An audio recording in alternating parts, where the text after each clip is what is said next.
Quando eu tinha 10 anos, meu pai fez as malas e nos deixou por outra mulher, começando uma nova família perfeita e nunca mais olhando para trás. Minha mãe, meu irmão e eu sobrevivemos com quase nada. 20 anos depois, agora um homem de sucesso, ele reapareceu na minha porta. Não para pedir perdão, mas para exigir que eu usasse meu dinheiro para pagar as dívidas de jogo do seu novo filho e salvar a família que ele escolheu em detrimento da nossa. A resposta que eu dei a ele não apenas encerrou nossa história, mas também lhe deu uma amostra do que é ser verdadeiramente abandonado. Meu nome é Tiago, e a memória mais nítida da minha infância é a do som da porta da frente se fechando. Eu tinha 10 anos. Meu pai, um homem carismático e ambicioso, estava do outro lado daquela porta, a caminho de uma nova vida com uma nova mulher. Ele deixou para trás a mim, meu irmão mais novo, Lucas, de 7 anos, e minha mãe, uma mulher cujo coração ele havia acabado de estilhaçar. A justificativa dele, em uma conversa curta e fria com minha mãe, foi que ele precisava de um recomeço e que nós ficaríamos bem. Ele nunca pagou um centavo de pensão. Ele simplesmente desapareceu, como se fôssemos um capítulo de um livro que ele decidiu arrancar. Ficar bem foi um eufemismo para uma luta brutal. Minha mãe, que havia sido dona de casa por uma década, foi forçada a voltar ao mercado de trabalho, aceitando empregos de baixa remuneração para nos sustentar. Nós nos mudamos de nossa casa confortável para um pequeno apartamento de 2 quartos. Eu me tornei o homem da casa aos 10 anos. Enquanto meus amigos jogavam bola, eu ajudava o Lucas com o dever de casa, aprendi a cozinhar refeições simples e tentava consolar minha mãe durante suas noites de choro silencioso. Eu cresci rápido demais, movido por uma raiva silenciosa e uma determinação feroz de ser o oposto do homem que nos deixou. Vi o sacrifício da minha mãe de perto. As mãos dela, antes macias, tornaram-se ásperas de tanto trabalhar. O sorriso dela, antes constante, tornou-se raro. Ela fez de tudo por nós, e eu jurei que um dia eu a recompensaria, que daria a ela e ao Lucas a vida segura que nos foi roubada. Essa promessa se tornou o combustível da minha vida. Eu estudei obsessivamente. Ganhei uma bolsa de estudos para a faculdade de economia, um caminho que escolhi não por paixão, mas por pragmatismo. Eu queria segurança. Eu queria ter certeza de que minha família nunca mais seria vulnerável. Trabalhei em 3 empregos durante a faculdade, enviando a maior parte do meu dinheiro para casa. Lucas, inspirado pela minha determinação, seguiu um caminho semelhante, tornando-se um talentoso programador. Juntos, nós 3, formamos uma unidade inquebrável.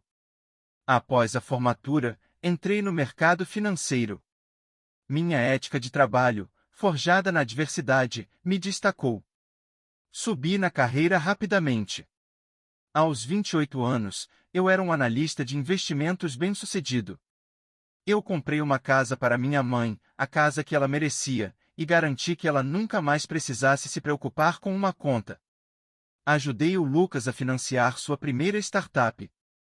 Nós tínhamos conseguido. Havíamos sobrevivido e prosperado, não por causa do meu pai, mas apesar da ausência dele. Ele era uma nota de rodapé esquecida na nossa história. Até o mês passado. Eu estava no meu escritório, tarde da noite, finalizando um relatório, quando minha secretária me informou que havia um homem na recepção insistindo em falar comigo. Carlos Andrade. O nome do meu pai. Por um momento, pensei em mandá-lo embora. 20 anos de silêncio não lhe davam o direito de simplesmente aparecer. Mas uma curiosidade mórbida, uma necessidade de ver o rosto do fantasma que assombrou minha juventude, me fez concordar. Ele entrou na minha sala. Estava mais velho, os cabelos grisalhos, as linhas de expressão marcando um rosto que eu só conhecia de fotos antigas.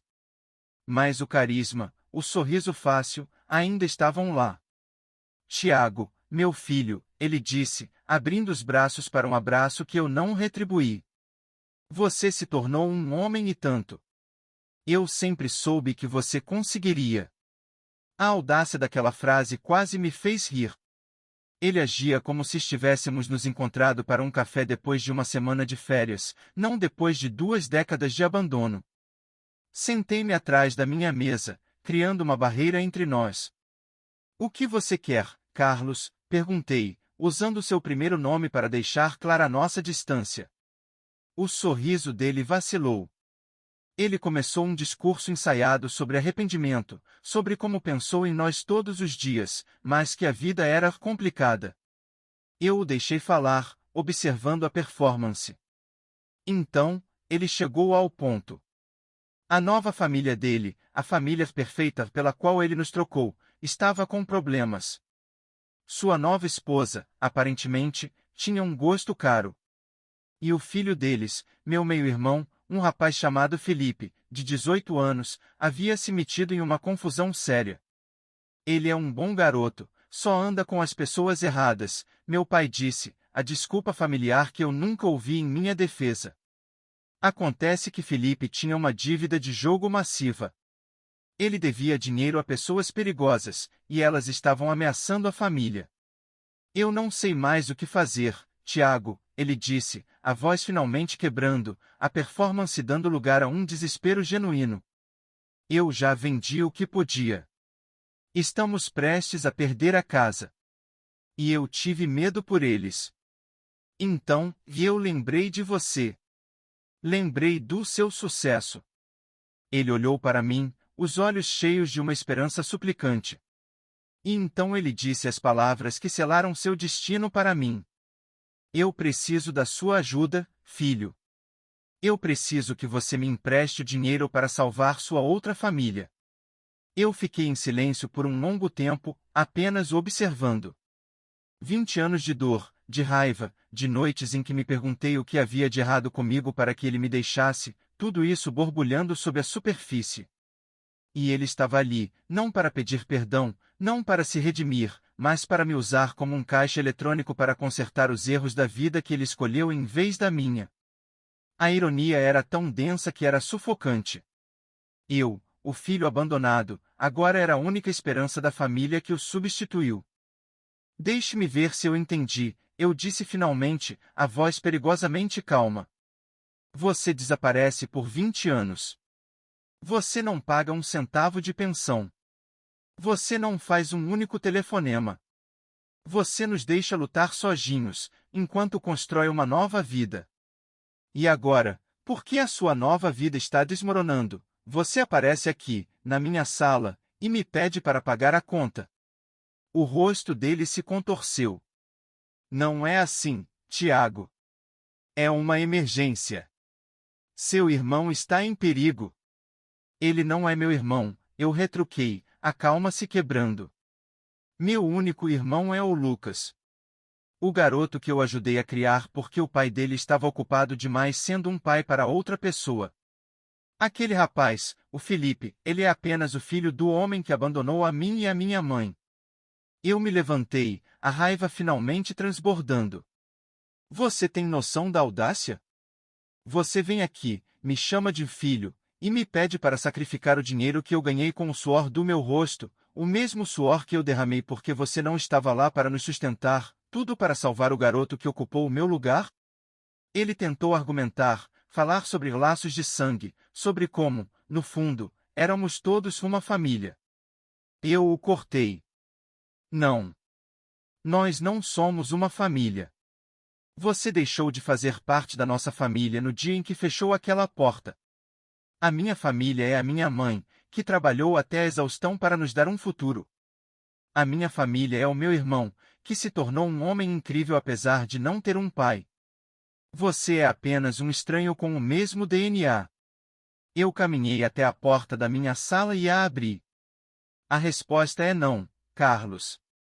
Eu não vou te dar um centavo. Agora, por favor, saia do meu escritório. E não volte. Nunca mais. Ele me olhou, o choque e a descrença em seu rosto. Acho que, em sua arrogância, ele realmente acreditava que eu o ajudaria. Ele achou que o título de pai ainda lhe dava algum poder sobre mim. Ele saiu sem dizer mais uma palavra. Quando a porta se fechou, eu desabei na minha cadeira, tremendo, não de raiva, mas de um alívio catártico. Eu havia finalmente dito tudo o que guardei por 20 anos. Eu havia finalmente fechado a porta na cara dele, assim como ele fez comigo. Naquela noite, contei à minha mãe e ao Lucas sobre a visita. A reação da minha mãe foi de uma tristeza silenciosa. Eu sempre soube que um dia ele voltaria por algum motivo egoísta, ela disse. Lucas, por outro lado, estava furioso. Ele ainda acha que pode usar você, ele disse. Você fez a coisa certa, Tiago. Eu achei que a história terminaria ali. Mas, mais uma vez, eu subestimei o desespero do meu pai. Alguns dias depois, recebi uma ligação. Era a nova esposa dele, a mulher pela qual ele nos deixou.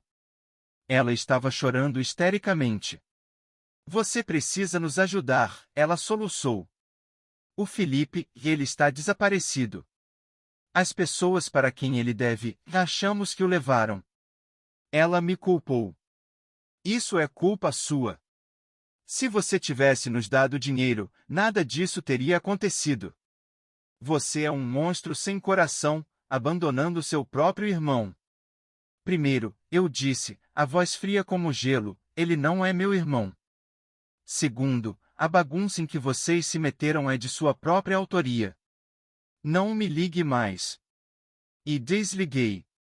Mas a ligação dela me deixou inquieto. E se algo realmente sério tivesse acontecido?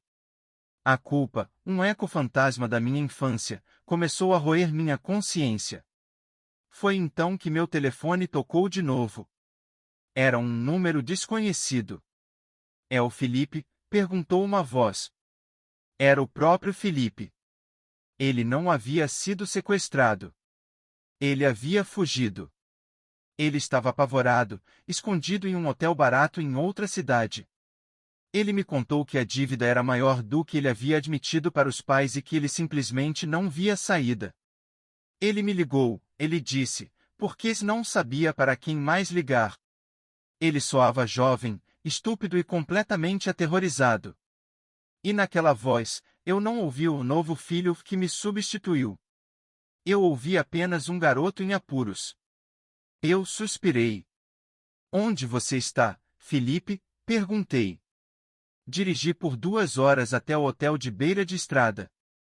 Encontrei-o em um quarto sujo, encolhido na cama. Ele me contou toda a história. O vício em jogos, as mentiras, o medo. Eu o ouvi. E então, eu lhe ofereci um acordo. Eu pagaria a dívida dele. Uma vez. Mas com condições. Ele voltaria para casa, confessaria tudo aos pais, e entraria em um programa de reabilitação para viciados em jogo. E ele arrumaria um emprego, qualquer emprego, e me pagaria de volta cada centavo, mesmo que levasse o resto da vida.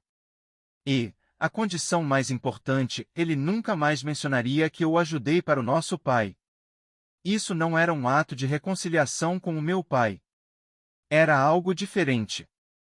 Ele concordou com tudo, as lágrimas de alívio escorrendo pelo seu rosto. Eu fiz a transferência anônima para os credores. Levei o Felipe de volta para casa e o deixei na porta dos pais, com as instruções do que fazer a seguir. Eu nunca mais falei com o meu pai. Mas, alguns meses depois, recebi um pequeno envelope pelo correio, sem remetente. Dentro, havia um cheque de uma quantia modesta e um bilhete com uma caligrafia desajeitada. Primeiro pagamento. Obrigado. Era do Felipe. Eu não sei o que o futuro reserva para minha relação com o meu pai. Provavelmente, nada. Algumas portas, uma vez fechadas, devem permanecer assim. Mas ao ajudar o Felipe, eu percebi que a minha luta nunca foi contra ele. Foi contra o fantasma do abandono. E ao escolher a compaixão em vez da vingança, eu não o salvei. Eu salvei a mim mesmo de me tornar o tipo de homem que ele foi, aquele que vira as costas quando alguém precisa de ajuda. E essa, eu descobri, é a única herança que realmente importa.